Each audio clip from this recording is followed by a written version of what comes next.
बिस्मिल्लाहिर्रहमानिर्रहीम अस्सलाम वालेकुम। क्या हाल है भाई लोगों, खैरियत से हो? आज हमारा जो व्लॉग होगा वो थोड़ा डिफरेंट होगा, और वो डिफरेंट इस लिहाज से होगा क्योंकि मैं आज वैसे ही तकाबुल करने जा रहा था कि यार ये जो सिस्टम है हमारा पास, मोबाइल सिस्टम जो है ये और एक दज्जाल का सिस्टम है। मैं ये सोच रहा था कि यार क्या ये दोनों एक दूसरे से काफ़ी मैच नहीं कर रहे? दोनों का जो है तकाबुल अगर करें हम लोग तो काफ़ी हद तक ऐसी निशानियाँ जो हमारे पास हदीस मुबारका में मिलती हैं जो दज्जाल से मैच करती हैं, वो इस मोबाइल में मौजूद नज़र आई मुझे। तो मैंने बोला यार इस पे एक ब्लॉग डालते हैं और लोगों की राय लेकर देखते हैं कि लोग इस बारे से क्या कहते हैं। अभी तक हम आई थिंक सो कि ये मतलब लोग इस बात पे थोड़ा सा सोचने पे मजबूर हैं कि ये दज्जाल ये क्या इंसान होगा या कोई टेक्नोलॉजी होगी। तो let's come to the point कि जब हम ये सोचते हैं कि यार ये जो मोबाइल है, इसका जो फ्रंट का कैमरा है, हमने मतलब कोई 10 साल यूज़ किए हैं मोबाइल को, 15 साल हुए आए हैं इसको मोबाइल को, जब इसका फ्रंट कैमरा आना शुरू हुआ है। तो 10-15 साल के दौरान इसके हमने जितने भी मॉडल मोबाइल्स देखे हैं, जितने भी आए हैं, उसमें हमने हमेशा एक ही फ्रंट कैमरा देखा है। और पीछे की तरफ तो लेंसेज वगैरह बदल जाते हैं, कैमरेज भी हो जाते हैं, लेकिन फ्रंट पे जो है ना वो सिर्फ हमेशा एक कैमरा रहा है। तो ये मेरी ऑब्जर्वेशन रही है कि यार ये वही आँख है जो दज्जाल की होनी चाहिए थी, और वो एक ही आँख होगी, और वो इस मोबाइल में फ्रंट पे मौजूद है। दज्जाल बेसिकली, दज्जाल का जो लफ्ज़ है, इसका लफ्ज़ का मतलब है झूठ, झूठा। तो दज्जल यानी कि, तो मोबाइल पे अगर हम देखें तो जो ट्रू ऑब्जर्वेशन करे कोई बंदा, तो वो ये देखता है कि बहुत सी इन्फॉर्मेशन ऐसी हैं जो झूठ पर मबनी होती हैं, जो गलत होती हैं। यानी इससे दुनिया भी परेशान है। आम तौर पे लोग इस बात के लिए थर्ड फिफ्थ जनरेशन वॉर का भी वो यूज़ करते हैं। आई थिंक सिक्स जनरेशन या फिफ्थ जनरेशन या फोर्थ जनरेशन का यूज़ करते हैं वर्ड, जिसमें रॉन्ग इन्फॉर्मेशन जो होती है वो मतलब किसी अपने दुश्मन ममालिक में फैलाना होती है, ताकि उससे क्या हो कि उस मुल्क में पैनिक फैले। तो ये जो झूठ फैलाने का ज़रिया है, यानी दजल हो गया ना, वो ज़रिया भी ये मोबाइल ही बन रहा है। क्यों? क्योंकि मोबाइल जो है वो आजकल एक गरीब से गरीब घर में भी मौजूद है, और अमीर से अमीर घर में तो खैर है ही है। तो ये इसकी वजह से लोगों में पैनिक बहुत तेज़ी से फैलना आसान हो गया है, इसमें कोई दो राय नहीं है। तो एनीवे, तो कहने का मकसद है कि ये वो डिवाइस बन गई है मोबाइल, जिसकी वजह से आप झूठ तेज़ी से फैला सकते हैं। ये तो आप लोगों ने भी ऑब्ज़र्व किया होगा कि इस मोबाइल के यूज़ करने से आज आपका वक्त इंतहाई तेज़ी से गुजर जाता है। जब आप, अगर मैंने नमाज़ पढ़नी है या कोई काम करना हो, व्हाटएवर, कहीं जाना हो, कहीं आना हो, अगर वो मोबाइल की रील्स खोल के बैठ जाए, तो उसका जो मोबाइल रील्स का जो टाइम है उसको बिल्कुल इतनी तेज़ी से गुजार देता है कि घंटे 2 घंटे की तो कोई बात ही नहीं है मोबाइल पे यूज़ करने के लिए। और हमारे नबी सल्लल्लाहु अलैहि वसल्लम ने जो हदीस आई थिंक बयान की थी, उसमें ये भी था कि दज्जाल के दौर में जो है वक्त जो है वो तेज़ी से गुजर जाएगा, बहुत तेज़ी से गुजर जाएगा। तो आज हम सब नोट कर सकते हैं कि मतलब अब विदाउट मोबाइल आपका टाइम इतना तेज़ी से नहीं गुजरेगा जितनी तेज़ी से अगर आप मोबाइल पे रील्स को जल्दी-जल्दी देखना शुरू कर दें, आपका टाइम बहुत तेज़ी से गुजर जाएगा। तो ये एक इतनी अहम निशानी है जो हमारे सामने पूरी होती नज़र आ रही है, और हमें खुद ब खुद लगता है जैसे टाइम बहुत तेज़ी से गुज़र रहा है, लगता है, फ़ील होता है। तो ये एक निशानी है जो उसका दज्जाल की पूरी होती हुई नज़र आई मुझे, इस टाइम की वजह से, तेज़ी से गुज़रने की वजह से। सेकंड बात ये कि आप सल्लल्लाहु अलैहि वसल्लम ने फरमाया था कि दज्जाल के हाथ में रोज़ी हो जाएगी और कहत साली हो जाएगी। क्लाइमेट चेंजेस की वजह से जो वेदर में तब्दीलियाँ पैदा हो रही है दुनिया के अंदर, जिसके बाद फ्यूचर में कहत कहीं दूर नहीं है। पाकिस्तान में तो आई थिंक इसका जो है स्टार्टअप हो ही चुका है कि अभी इस दफ़ा बारिशें भी ना हुई हैं, तो प्रॉब्लम हो रही है कई जगहों पे, कहत साली का चांसेस पैदा हो गए हैं पाकिस्तान के अंदर। तो जैसे-जैसे वक़्त गुज़रेगा तो ये चीज़ फैलेगी ना, कहत साली के क्लाइमेट चेंज की वजह से। तो उसके बाद जो रोज़ी कमाने का जो ज़रिया है लोगों के पास इस टाइम, अगर आप देखें तो वो मोबाइल सबसे ज़्यादा है। हर बंदे की ये ख्वाहिश है कि किसी तरह उसका चैनल्स या उसकी फेसबुक या इंस्टाग्राम या ट्विटर व्हाटएवर, किसी तरीके से वहाँ से अर्निंग आना शुरू हो जाए। और उसकी सबसे ज़्यादा जो है ना वजह ये बन रही है कि यहाँ से आपने करना नहीं है, सिर्फ वीडियोस उठानी है और वीडियोस डालनी है, और उसके बाद आपने पैसे कमाना शुरू कर देना है। मतलब एक बंदा कल गरीब होता है, उसकी एकदम से कोई वीडियो डालता है अपलोड, अब वो वीडियो वायरल हो जाती है और वो रातों रात अमीर हो जाता है।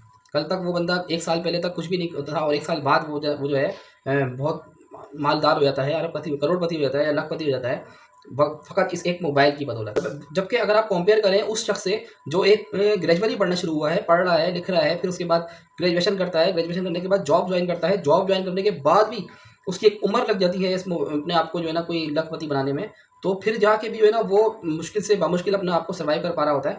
तो मिडिल क्लास की बात करेंगे तो मोबाइल के ज़रिए जो लोअर मिडिल क्लास लोग हैं, जो लोअर गरीब लोग भी हैं, वो भी आप देख सकते हैं कि वो बहुत तेज़ी से जो है ना वो ऊपर आ जाते हैं, और वो अशराफिया में चले जाते हैं एकदम से। और अपने इवन अगर आप देखें तो फैमिली ब्लॉग की बदौलत तो लोग सबसे ज़्यादा अर्निंग करने लगे हैं, अगर देखा जाए तो। इसी तरह से एक ये हदीस भी थी कि दज्जाल की जो सफ़र करेगा वो एक जगह से दूसरी जगह बहुत तेज़ी के साथ सफ़र करेगा। तो अगर हम ये नोट करें कि मोबाइल के ज़रिए से अगर अभी ऑनलाइन किसी के ज़रिए मतलब दुनिया के किसी कोने में भी कोई भी बड़ी से बड़ी डील कर सकता हूँ बैठ के, कोई भी बड़े से बड़ा मतलब फ़ंक्शन भी अटेंड कर सकता हूँ इस मोबाइल के ज़रिए से। मैं दुनिया के किसी भी कोने पे जाकर अपने आप की मौजूदगी ज़ाहिर कर सकता हूँ फ़कत इस एक मोबाइल की बदौलत। तो ये वो वक़्त सफ़र है जो इस मोबाइल की बदौलत दज्जाल जो है वो तेज़ी से तय कर रहा है। बेसिकली हम वक़्त जो मतलब किसी को देखना होता है, किसी की जगह पहुँचना होता है, इस मोबाइल के थ्रू बहुत तेज़ी से पहुँच जाते हैं। तो प्रेजेंस जो है ना वो आपकी मोबाइल के ज़रिए हो जाती है। उसके अलावा एक जो सबसे अहम बात है वो ये है कि आजकल शायद ये आप लोगों ने भी नोट किया हुआ है, मैंने तो खैर ऑब्ज़र्व किया ही है, और वो ये है कि हम जो बोलते हैं, हम जिस बात पे टॉपिक पे डिस्कस करते हैं, हमारे थोड़ी देर बाद जब हम रील्स वो चेंज करने लग जाते हैं तो हमें उस टॉपिक पे जिस पे हमने बात की होती है उसके एड्स आना शुरू हो जाते हैं हमारे पास। उससे रिलेटेड वीडियोज़ आना शुरू हो जाती हैं हमारे पास। तो मैं ये कहता हूँ कि यार ये कैसे पॉसिबल हो गया आज के दौर में? इवन मैंने जो ऑब्ज़र्वेशन की है, मेरी ऑब्ज़र्वेशन यहाँ तक है कि जो आप सोचते हैं बाद औक़ात जो सोच रहे होते हैं, वो भी आपकी रील्स पे आने लग जाता है, इवन उसके ऐड भी आना शुरू हो जाते हैं। स्पेशली ये कोविड के बाद से ये हुआ है। ये बिल्कुल ट्रू बात है कि इसमें कोविड से पहले ये ऑब्ज़र्वेशन मेरी अपनी ज़ात तक तो नहीं थी, लेकिन जब कोविड के बाद हम लोगों ने कुछ मामलात हुए तो उसके बाद जो है ये जो थिंकिंग वाला सिलसिला था कि हम थिंक कर रहे हैं तो हमारे पास वो वीडियो आ रही है, मार्केटिंग के लिहाज से हम बात कर रहे हैं तो वो वीडियो आ रही हैं। तो ये जो चीज़ है ना ये पहले नहीं थी।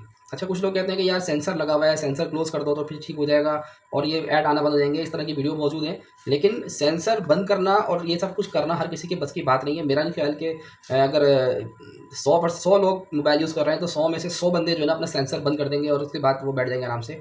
हर बंदा इस तरह का नहीं है। जो जो लोअर लोग हैं जिनके हाथ में मोबाइल गया हुआ है, वो लोग को तो सेंसर के हवाले से इतनी ज़्यादा मालूमात ही नहीं है, वो तो सिंपल मोबाइल यूज़ कर रहे हैं। तो मेजॉरिटी जो है वो सेंसर जो जिसकी वजह से कहीं तक हमारी आवाज़ जा रही है, वो बंद नहीं करती। मेजॉरिटी जो है वो मोबाइल सिंपल लेती है और यूज़ करना स्टार्ट कर देती है। तो ये जो एक मतलब बात है कि जो हमारी कोई बात सुन रहा है वहाँ बैठ के और उसका रिस्पॉन्स आ रहा है हमारे पास कि भाई ठीक है, मैं किसी भी चीज़ के बारे से बात करता हूँ तो मुझे उसका ऐड आ रहा है। ये एक हमारे लिए सच्चाई बनकर सामने आ चुकी है। ये वो एक सीरियस थॉट है कि यार अगर इस मोबाइल ने इस लेवल तक अभी 10-15 साल में पहुँच चुका है, तो अगले चंद सालों बाद ये मोबाइल कहाँ तक चला जाएगा। इसी पर मैं आगे बात दिखाऊँगा कि एआई टेक्नोलॉजी के बाद ये मोबाइल आपको वो जो मुर्दा लोग थे, जो गुज़र चुके, आज उनको ज़िंदा करके दिखा रहा है। ये आपने शायद यकीनन देखी होंगी, बहुत सारी वीडियोज़ आना शुरू हो गई हैं कि जो लोग कायद आज़म साहब हैं, उनकी वीडियो आई है और एक बहुत लॉन्ग वीडियो आई है जिसमें बहुत सारे लोग इवन नाउज़ुबिल्लाह हज़रत ईसा अलैहिस्सलाम को भी ज़िंदा करके दिखा दिया गया है कि ये आ गए और ये बात कर रहे हैं। तो ये तो हमारे नबी सल्लल्लाहु अलैहि वसल्लम ने निशानी दी थी कि जो बंदा दज्जाल जो होगा एक बंदे को ज़िंदा करके दिखा देगा, तो कत्ल करेगा और फिर ज़िंदा करके दिखा देगा। ये लेवल भी आ जाएगा, लेकिन फ़िलहाल ये लेवल तो आ गया कि एक बंदा जो 100 साल पहले भी मर गया या हज़ारों साल पहले भी मर गया, अगर उसकी छवि मौजूद है, तो वो ज़िंदा होके सामने आ रहा है एआई टेक्नोलॉजी की वजह से।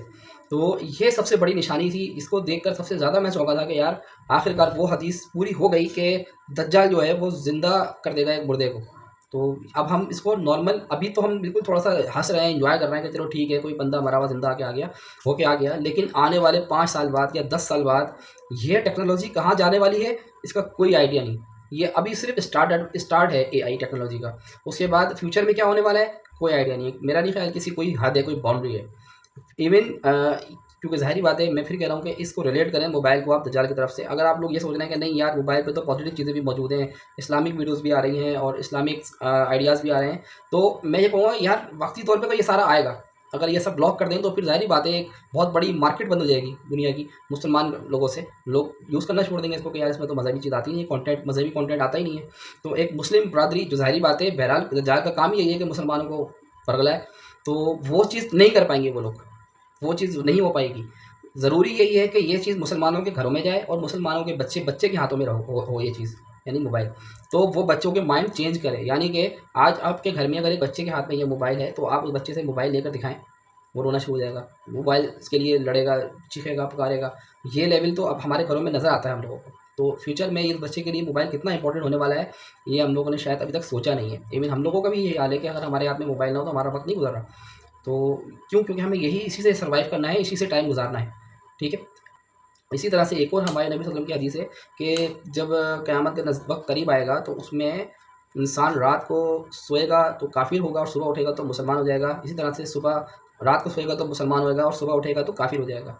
तो ये हदीस भी आप सल्लल्लाहु अलैहि वसल्लम की आज के ज़माने में 100% दुरुस्त साबित हो चुकी है। वो इस लिहाज़ से कि जब आप रात को सोते हैं तो 99% मेरा बिलीव है कि हर बंदा जिसके पास अपना मोबाइल है वो मोबाइल देख कर सोता है। और जब सुबह उठता है तो सबसे पहले वो अपना काम क्या करता है, मोबाइल उठकर देखता है कि यार उसमें क्या आया है, क्या नया है, क्या नया नहीं है, क्या है क्या नहीं है। तो ये एक रियल फैक्ट है कि हम लोग इस मोबाइल के लिए रात को सोते हुए भी यही कर रहे होते हैं, सुबह उठ के भी यही कर रहे होते हैं। विच मीन कि हम पता नहीं अब रात को सोते हुए कौन सी ऐसी वीडियो देख लेते हैं जिसमें हम जिसको देख कर अपने आप को यकीन कर लेते हैं ये सच्ची है, और उसकी वजह से हमारा ईमान ज़ाहिर हो जाता है। और फ्यूचर में होने वाला होगा, इस फ्यूचर में आने वाले दिनों में ये और फैलेगा, तो बहुत सारी ऐसी चीज़ें होंगी जिसकी वजह से हम बहुत सारी वीडियोस देखने के बाद रात को सोए होंगे, तो हम मतलब बिलीव करके सो रहे होंगे और हम बेसिकली काफ़ी रोज चुके होंगे, मुसलमान ईमान ख़राब हो चुका होगा हमारा। और हम जब सुबह उठेंगे तो मे भी पॉसिबल कोई दूसरा कंटेंट आ रहा है और उस वक्त हम उस चीज़ को देखें और हम उस पर बिलीव करके हम दोबारा मुसलमान हो रहे हो। और हो सकता है आज भी ये चीज़ हो रही हो कि हम किसी चीज़ को इस लेवल पर लेकर जा रहे हो कि ईमानियत हमारी मुतासिर हो रही है। चले ये ना छोड़ें, यही कर लें कि जब रात को बंदा सोता है, मोबाइल देखता है, बहुत लेट देखता है और सो जाता है, तो सुबह फजर में उसकी आँख नहीं खुलती, फजर की नमाज़ नहीं पढ़ पाता। इसका मतलब ये होता है कि वो सुबह उठता है अपने काम में मशगूल हो जाता है। इट मीन कि वो इवन नमाज़ ना पढ़ने की वजह से तो एक काफराना अमल हो गया ना उसका। तो ये भी एक हदीस पूरी होती हुई नज़र आ रही है इस मोबाइल की बदौलत कि अब बंदा रात को अपने टाइम पर नहीं सोता, लेट नाइट सोता है और सुबह उठता है तो वो अपने आप में दूसरी दुनिया में मगन होता है, नमाज़ की उसको बिल्कुल भी तौफ़ीक नहीं हो पाती। इसके बाद अब यहाँ पर मैं यही कहना चाहूँगा कि यार आखिरी वक्त में मेरा ये मतलब मानना है कि हो सकता है मतलब कि जैसे कि वक्त गुजर रहा है, मोबाइल आपका इस हाथ में है और फ्यूचर में पता नहीं कहाँ जाने वाला है टेक्नोलॉजी वगैरह लेकर। तो मे बी पॉसिबल के आने वाले दिनों में जो हमारे नबी सल्लल्लाहु अलैहि वसल्लम की मज़ीद पेशन गोइयाँ हैं वो इस मोबाइल के थ्रू ही सच्चा साबित होती रहेंगी। तो मतलब कहने का ये है कि मेरा आइडिया है, हो सकता है ये गलत भी हो, कि जो हज़रत ईसा अलैहि सलाम या हज़रत मेहदी अलैहि सलाम का आना है, तो मैं भी पॉसिबल मेरा भी मतलब हो सकता है कि वो कोई मोबाइल मतलब आई मीन टेक्नोलॉजिस्ट हो, आई मीन कोई बेहतरीन किस्म के आईटी सॉफ्टवेयर्स को देखने वाले हों या एआई का तोड़ निकालने वालों में से कुछ हों, टेक्नोलॉजी से फाइट करने वाले हों जो इस मोबाइल के असरात से लोगों को महफूज कर सकें। और डेफिनेटली अगर हम इस फैक्टर से आज़ाद हो जाएँ और कोई और ऐसी बात आ जाए सामने हमारे जो ईमान के करीब कर दे हम लोगों को, वो चीज़ हज़रत ईसा अलैहि सलाम या हज़रत मेहदी अलैहि सलाम लाकर इंट्रोड्यूस करवाएँ और उसकी वजह से इसका ज़ोर टूट जाए।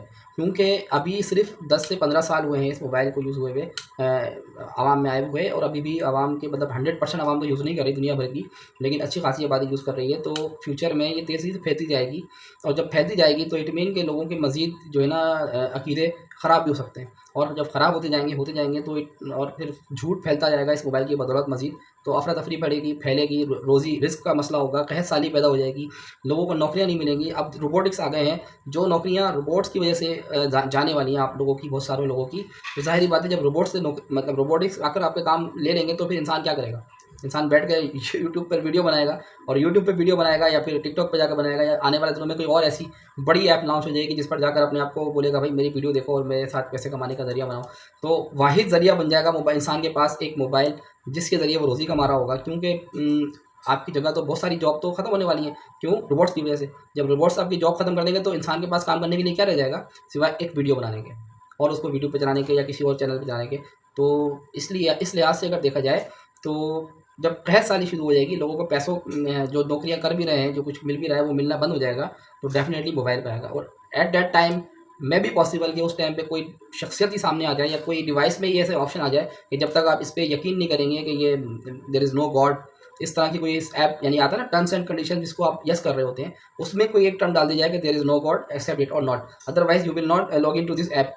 और फिर आप क्या कर पाएँगे? फिर इंसान कुछ नहीं कर पाएगा सिवाय इसके कि उसको एक्सेप्ट करे। क्यों? क्योंकि रोज़ी ही इस मोबाइल के हाथ में है कि आप जब इस ऐप में जाएँ तो आपको पैसे मिलना शुरू हो जाएँगे। उस ऐप में जाने के लिए आप टर्म्स एंड कंडीशन पे वो करें, येस करें, और जब टर्म्स एंड कंडीशन पढ़ने जाएँ तो आपको पता लगे कि उसमें लिखा हुआ है there is no God but only this mobile और this technology and this whatever जो भी आपकी टर्म्स एंड कंडीशन में वो पॉइंट डाल दें।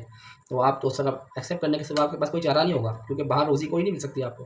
तो उस टाइम पे जो मुसलमान होंगे, जो सच्चे ईमानदार लोग होंगे, वो उस चीज़ के लिए अपना, जैसे कि कहा जाता है कि मवेशियों के ज़रिए से अपने आप को पालेंगे और इस फ़रेब से बाहर रहेंगे, अपने आप को रखेंगे। मे बी पॉसिबल कि वो यही तरीका हो उस वक़्त कि उनके पास जो है ना मवेशियाँ हों और कुछ हल्का-फुल्का भी कर आके कैसे न कैसे जी रहे हों और मुसलमान अपने आप को ईमान को बरकरार रख सकें। ये थी मेरी आज की वीडियो। उम्मीद है आप लोग को समझ आई होगी। मफ़रूज़ा है, मे बी पॉसिबल गलत ही हो सारा कुछ, लेकिन बहुत सारी निशानियाँ मैच हो रही थी दज्जाल से, इसलिए यार मैंने कहा एक वीडियो बना के डाल देते हैं, क्या जा रहा है। तो ठीक है ना, फिर इंशाल्लाह मिलते हैं अगली वीडियो में। टेक केयर, अल्लाह हाफ़िज़।